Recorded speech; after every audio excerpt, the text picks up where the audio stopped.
I-review natin itong Tapo Outdoor Security Wi-Fi Camera. So meron itong 2K resolution. Ang model nito ay TC65. Yan, meron na siyang person and motion detection. So karaniwan na sa Tapo na camera na nakikita natin ay yung indoor, yung bilog. Pero ito ay pang outdoor. Gusto ko lang i-review kasi maganda ito pagka gusto natin magkaroon ng camera sa labas ng bahay. Kasi pwede siyang mabasa. So yung weatherproof rating niya ay IP66. Kaya kahit maulan siya ay walang problema. Hindi siya masisira. Yan. Tingnan natin kung ano nasa loob ng box.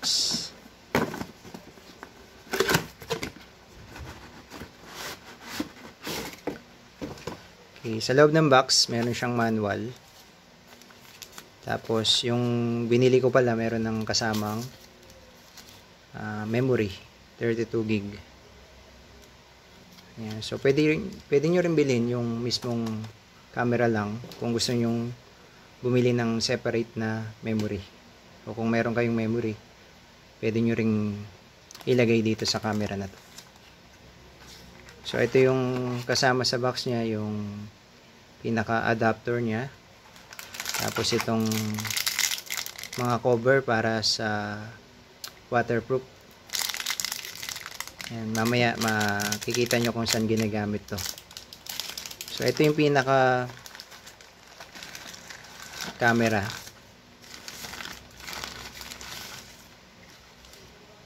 Yan, so, ang ganda ng quality niya. Meron siyang dalawang antena para mas malakas yung wifi na nasasagap niya. Yan. So dito sa baba, ito tatanggalin nyo lang yung dalawang screw. Dito nakalagay yung memory. Yan, kaya naka-screw siya para waterproof siya. Yan, meron na rin siyang speaker. Ang ganda nito kasi meron siyang LAN port. Yan, pwede nyo isaksak yung LAN cable dito para direkta siya sa router. Kasi may part sa bahay na halimbawa sa labas medyo mahina na yung wifi. So pwede nyong gamitan ng cable, LAN cable para direkta siya sa router. Kapag direkta siya sa router, mas maganda yung connection niya kasi cable kaysa sa wifi. So dalawa yung function niya, pwede siyang wifi, pwede siyang cable. Yan. Pero sa labas, dahil medyo mahina ang connection, pwedeng gamitan ng cable. Yan. Tapos ito yung sa power port niya. Yan. So, mamaya makikita natin yung quality niya kapag ka naka-install na. Yung application niya, kagaya din ng application ng Bilog. Yung Tapo app na nada-download sa Play Store or sa App Store. Yan. So makikita natin doon mamaya kung gaano siya kalinaw.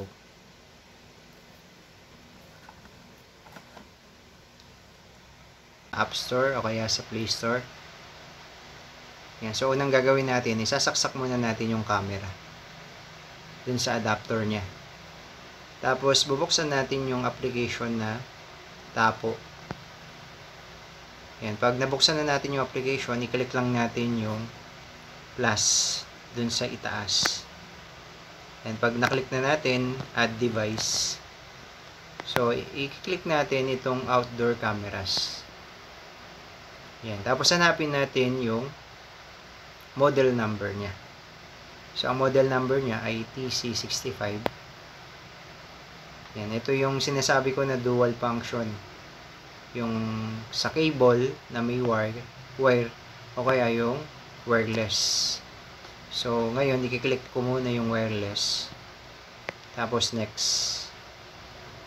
Yan. Pag nasaksak na natin yung camera, merong magbiblink doon sa harap ng red tsaka green.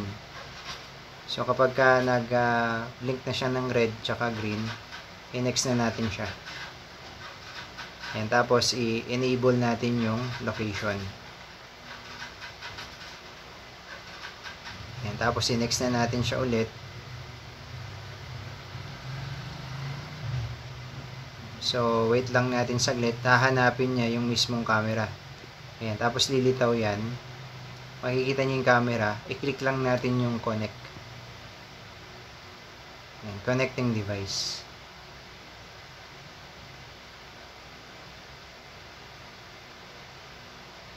Ayan, so, hahanap tayo ng Wi-Fi na malakas yung signal.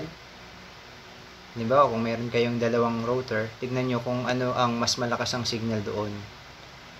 Halimbawa, i-click natin yung Wi-Fi na to.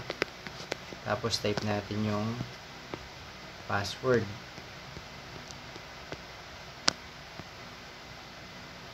Ayan, makikita nyo yung password. Tsaka yung Wi-Fi name.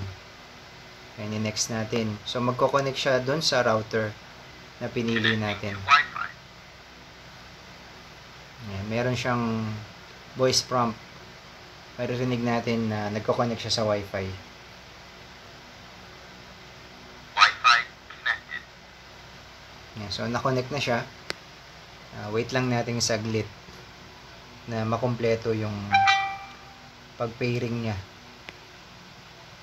sa router.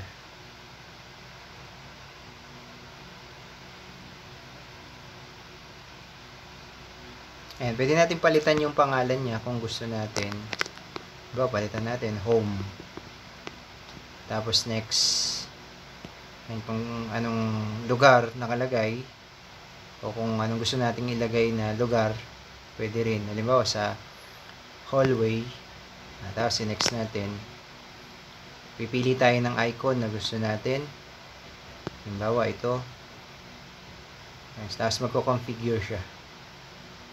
Yan, tapos kumpleto na. I-click na natin itong sounds good. Yan, skip lang natin itong cloud services. Yan. Tapos got it. Yan, so lilitaw na siya dito. So i-try natin gaano kaganda yung quality niya. Yan, next lang natin ito. Nagpapa-update siya.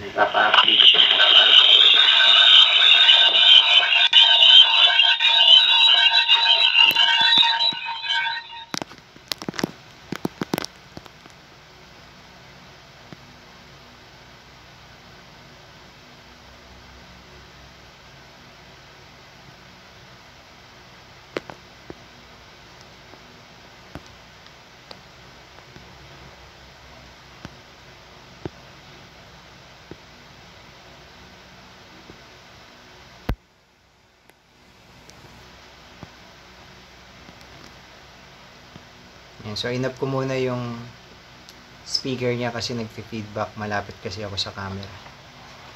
Yan, so ito yung quality niya.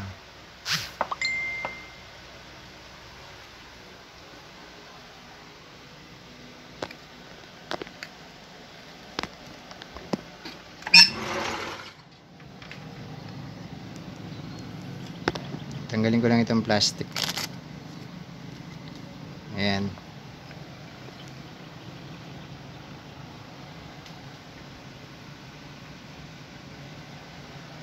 Yan yung quality niya.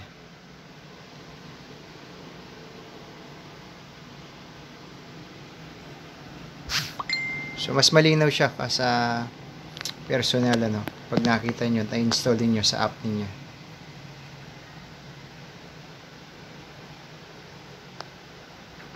Yan, so, ganun i-install yung Tapo na outdoor na T665.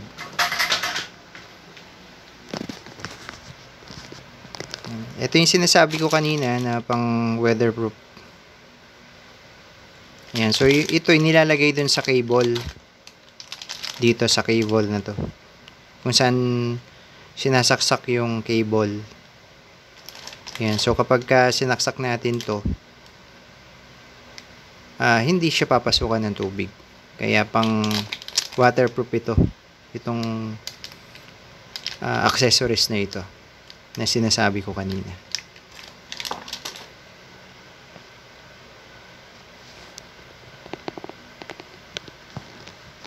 Yan. Yan. So, yun yung review sa Tapo T665 na outdoor camera.